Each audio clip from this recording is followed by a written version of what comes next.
Hello po sa inyong lahat mga kabarya. Sa video na ito ay pag-uusapan po natin dito ang isang 10 peso na NGC rotational die error coin, kung saan ay meron po siyang 15 degrees na misalignment. Ayan, ang rotational die ay na error coin ay ibig sabihin po nito ay meron pong mali o hindi tugmang pagkaposisyon nito sa harap at saka likod ng kanyang disenyo. Sa madaling salita, kapag inikot mo ito ng patayo, mapapansin mong hindi eksaktong nakatapat ang dalawang panig sa tamang orientation nito. Kaya ayan, dito makikita po natin, linagyan po ng may-ari ng goma yung gitna ng disenyo ng 10 peso coin na ito. At kung yan, ibabaliktad po natin ito, yan, kitang-kita po natin na yung kanyang disenyo rito sa likod ay ayan, hindi po siya naka-align dito sa harap. Kaya ayan po ang tinatawag na rotational die error. Kaya yan po ang siyang ating pag-uusapan sa video na ito. Kaya ayan, ang error na ito ay resulta po ito ng hindi tamang pagkakaayos ng dies o hulmahan ng barya habang ito ay pinipress sa proseso ng paggawa. Karaniwan ay dapat ay perpektong magkaharap ang harap at likod na disenyo ng isang barya. Ngunit sa kasong ito ay ayan nga, lumihis ito ng 15 degrees ayon sa may-ari po ng baryang ito. Ayan, ngayon ay paano nga ba nabubuo ang isang rotational die error? Sa paggawa po ng mga barya, ginagamit ang dalawang metal plates na tinatawag na dies upang pindutin ang isang blankong metal at lumikha ng disenyo. Ang isang die ay para sa harapan ng barya or yung kanyang obverse, at habang ang isa naman ay para sa likod or yung kanyang reverse. Normal po na dapat nakapirmi at maayos ang pagkaka-align ng mga dies, ngunit sa ilang pagkakataon ay may mga di inaasahang pagkakamali sa makina o sa proseso ng production.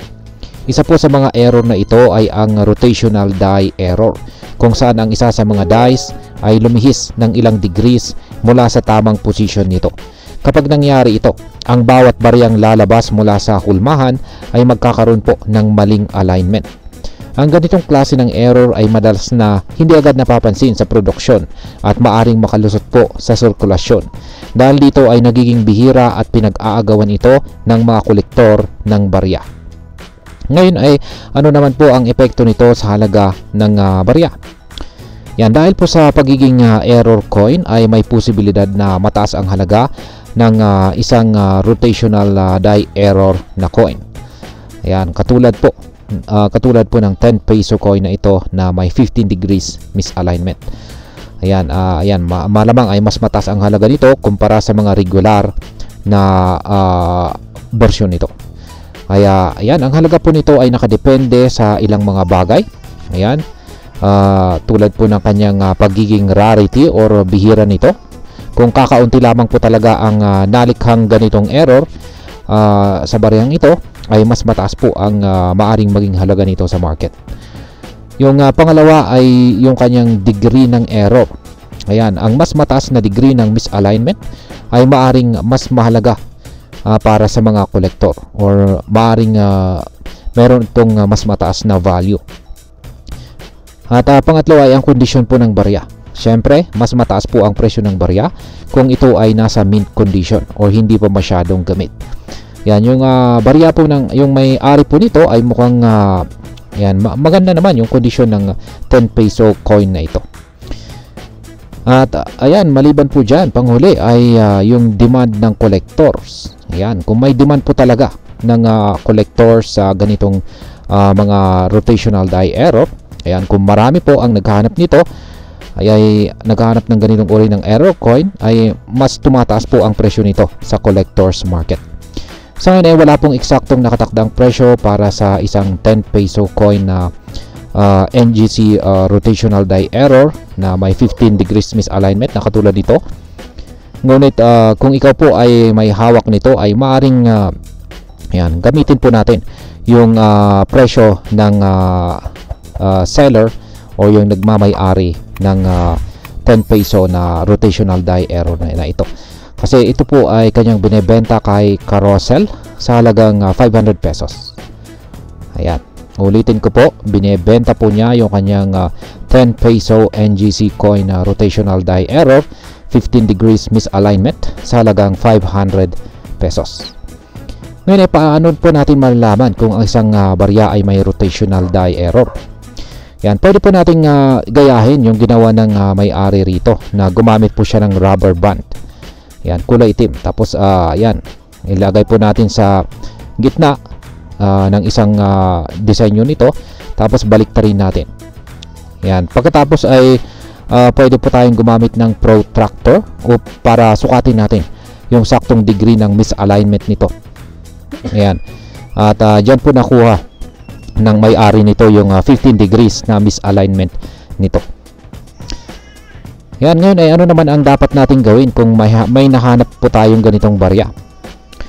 Yan, kung meron po tayong nahanap na ganito na rotational die error na barya, ay una ay pwede po nating itago at protektahan ito. Gumamit po tayo ng plastic coin holder upang maiwasan ang gasgas at iba pang mga dumi na maaring magpababa ng halaga nito. Pangalawa ay ikonsulta po natin sa mga coin experts. Yan, dalhin po natin ito sa isang coin expert o numismatist upang makumpirma ang authenticity at saka rarity nito. Pangatlo ay maghanap po tayo ng potential buyer. Marami pong coin collectors ang interesado sa ganitong uri ng error coin. Kaya maaari po natin itong ibenta sa mas mataas na halaga sa pamamagitan po ng online marketplace places o coin trading groups katulad po ni Carousel. Ayan, gamitin po natin. Maaari na rin po nating itago na lang ito at idagdag sa ating koleksyon. Kaya kung mahilig ka po sa pangongolekta ng barya, maaari mong idagdag na lamang ito sa iyong koleksyon bilang isang natatanging piraso ng Philippine currency history. Ngayon ay may ipinapahiwatig ba ang error na ito sa sistema ng paggawa ng barya? Ayan. Ang pagkakaroon po ng rotational die error ay hindi nangangahulugan na mababa ang kalidad ng paggawa ng ating mga barya. Sa katunayan ay bihira po ang ganitong klaseng error at nagpapakita po ito na kahit sa modernong panahon, may mga pagkakataon pa rin na nagkakaroon po ng di inaasahang pagkakamali sa produksyon. Ang Bangko Sentral ng Pilipinas or BSP ay may mahigpit po na proseso ng kalidad, ngunit hindi po ito perpekto.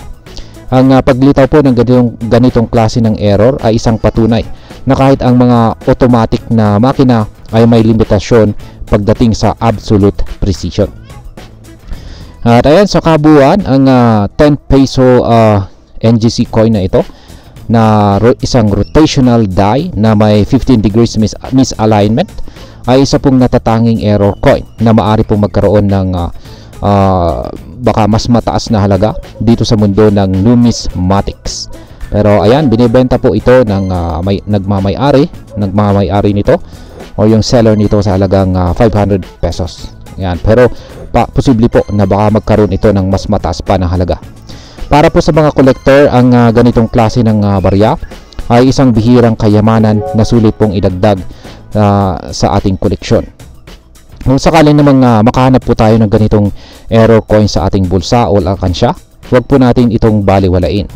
Maaari ito ay isang ordinaryong tip 10 piso para sa iba, ngunit para sa mga eksperto at kolektor, ito po ay isang piraso ng kasaysayan na maaring magdala ng malaking halaga sa hinaharap. Kaya kung sa susunod na tumanggap ka ng sukle, suriin mo ang iyong mga barya. Baka isa ka na sa mga maswerteng makatagpo ng katulad ng 10 peso rotational die error coin na ito.